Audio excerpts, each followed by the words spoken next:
Tahukah kalian, peradaban Mesir kuno adalah salah satu peradaban paling awal yang berkembang di dunia, berpusat di sepanjang Sungai Nil.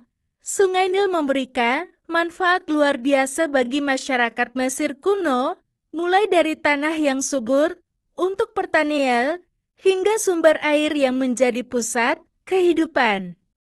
Sungai ini juga menjadi jalur transportasi dan perdagangan, sekaligus melindungi Mesir dari ancaman luar karena letaknya di tengah padang pasir yang sulit diakses.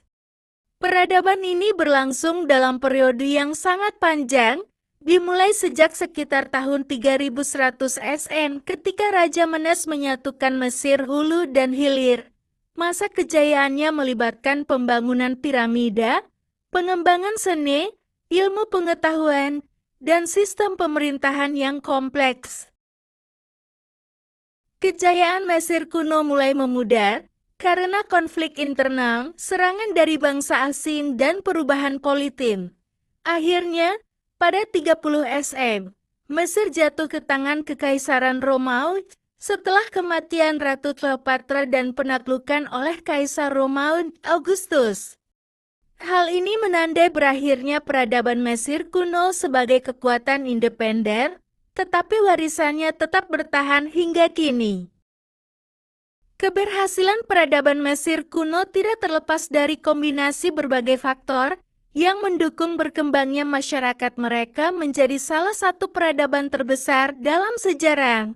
Sungai Nil adalah faktor utama yang menjadi pusat kehidupan. Kebanjir tahunan sungai ini membawa lumpur yang subur ke sepanjang lembahnya, memungkinkan masyarakat Mesir kuno untuk bercocok tanam secara intensif. Hasil pertanian yang melimpah menciptakan stabilitas pangan, sementara Sungai Nil juga menjadi jalur transportasi utama yang mempermudah perdagangan dan komunikasi antar wilayah. Letak geografis Mesir yang terlindungi oleh gurun di timur dan barat serta Laut Mediterania di utara memberikan keamanan alami dari ancaman serangan musuh. Sistem pemerintahan yang terpusat juga menjadi pilar utama keberhasilan Mesir kuno. Firaun, sebagai pemimpin tertinggi, dianggap sebagai dewa yang hidup dan memiliki kekuasaan absolut atas kerajaan. Dengan sistem birokrasi yang rapi, pemerintah mampu mengelola sumber daya, menjalankan proyek-proyek besar seperti pembangunan piramida, mengatur sistem irigasi, dan mengawasi pengumpulan pajak.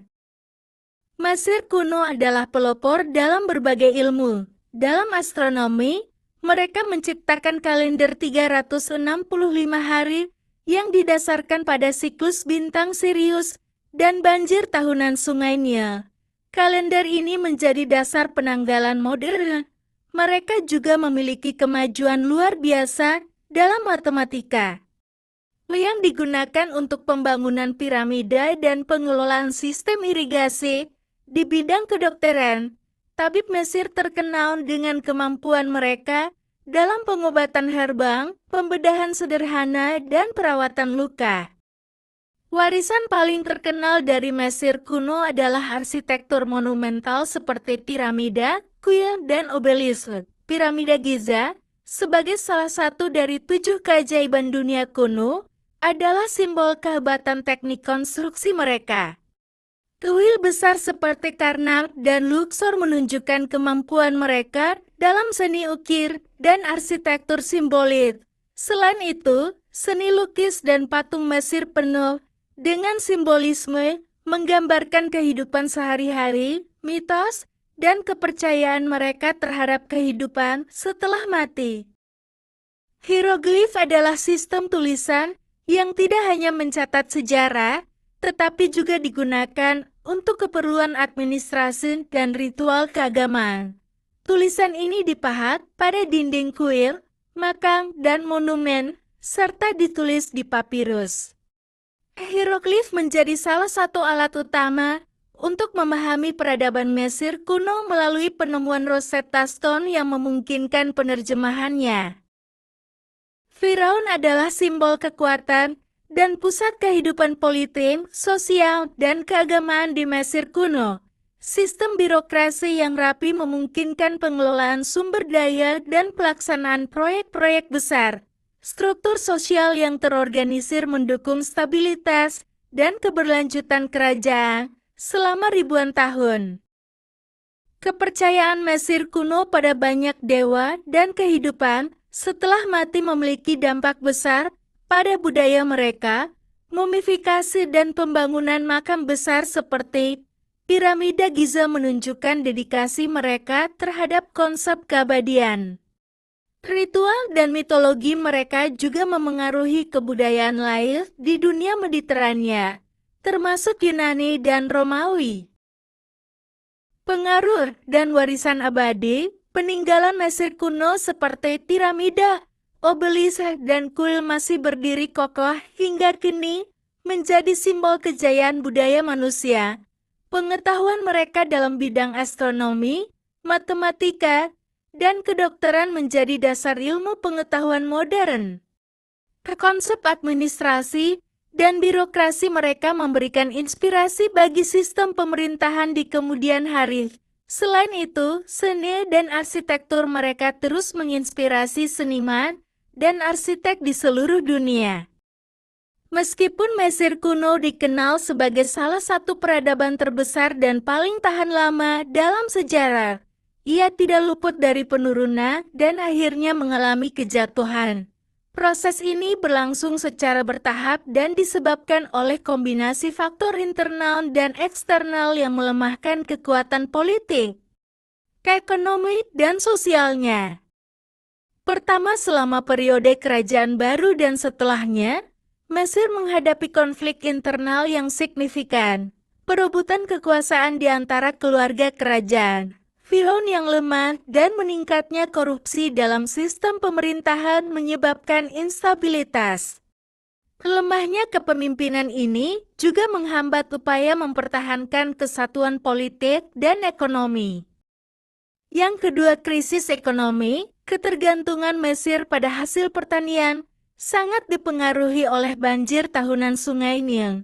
Ketika siklus banjir mengalami gangguan, hasil panen menurun, menyebabkan kelaparan dan ketidakstabilan ekonomi. Selain itu, pengeluaran besar-besaran untuk pembangunan monumen, kuil, dan piramida menguras sumber daya kerajaan. Kemudian yang ketiga, ketimpangan sosial antara kaum elit dan rakyat jelata semakin melebar. Beban pajak yang tinggi untuk membiayai proyek-proyek besar dan perang memperburuk ketidakpuasan rakyat. Hal ini memicu kerusuhan sosial yang melemahkan fondasi kerajaan. Pertama, invasi asing. Mulai dari periode menengah kedua, Mesir menghadapi ancaman dari kekuatan asing seperti bangsa Hyksos yang berhasil menguasai Mesir selama beberapa abad. Setelahnya, serangan dari bangsa Libya, Nubia, dan Asyur semakin melemahkan kerajaan. Bangkitnya Kekaisaran Persia pada abad ke-6 SM. Mesir jatuh ke tangan Kekaisaran Persia di bawah kekuasaan Kambises II. Mesir menjadi salah satu provinsi dalam Kekaisaran Persia, meskipun kadang-kadang berhasil merebut kemerdekaan sementara. Penaklukan oleh Alexander Agung dan Yunani pada 332 SM, Alexander Agung dari Makedonia menaklukkan Mesir tanpa perlawanan berarti. Mesir kemudian menjadi bagian dari Kekaisaran Yunani di bawah dinasti Ptolemeus, yang memerintah dengan pengaruh budaya Yunani, tetapi tetap mempertahankan beberapa tradisi Mesir. Keempat, dominasi Kekaisaran Romawi. Kejatuhan final Mesir terjadi pada 30 SM. Setelah kematian Kleopatra II, Firaun terakhir Mesir, dan kekalahan militernya di tangan Kaisar Augustus dari Romawi. Mesir menjadi provinsi Romawi, menandai berakhirnya peradaban Mesir kuno sebagai entitas independen. Tradisi, seni, dan ilmu pengetahuan Mesir diteruskan dan diadaptasi oleh bangsa Yunani dan Romawi. Namun, sistem politik dan keagamaan kuno Mesir perlahan digantikan oleh pengaruh baru. Meski begitu, peninggalan monumental seperti piramida, kuil, dan hieroglif tetap menjadi saksi bisu kejayaan Mesir kuno dan terus menginspirasi peradaban manusia hingga kini. Peradaban Mesir kuno merupakan salah satu peradaban paling gemilang dalam sejarah manusia yang berkembang di sepanjang Sungai Nil. Sungai ini menjadi pusat kehidupan, menyediakan tanah subur yang memungkinkan pertanian maju, mendukung pertumbuhan ekonomi, dan menciptakan stabilitas sosial. Peradaban ini berlangsung selama ribuan tahun, mulai dari masa penyatuan pada sekitar tahun 3100 SM hingga kejatuhannya di tangan Kekaisaran Romawi pada 30 SM. Kemajuan Mesir kuno mencakup berbagai bidang seperti ilmu pengetahuan, seni, arsitektur, agama, dan sistem pemerintahan. Mereka menciptakan kalender 365 hari, membangun piramida megah seperti piramida Giza, dan mengembangkan sistem tulisan hieroglif yang menjadi alat penting untuk mencatat sejarah. Struktur sosial dan sistem politik yang terorganisasi di bawah kepemimpinan Firaun memungkinkan terciptanya proyek-proyek besar yang menjadi simbol peradaban ini. Namun, seperti peradaban lainnya, Mesir kuno mengalami penurunan akibat konflik internal, krisis ekonomi, ketegangan sosial, serta invasi dari bangsa asing seperti Hyksos, Asyur, Persia, Yunani, dan Romawi. Warisan Mesir kuno tetap hidup hingga kini melalui monumen besar, seni, tulisan, dan ilmu pengetahuan yang terus menginspirasi generasi berikutnya. Peradaban ini memberikan pelajaran penting tentang bagaimana lingkungan, organisasi masyarakat,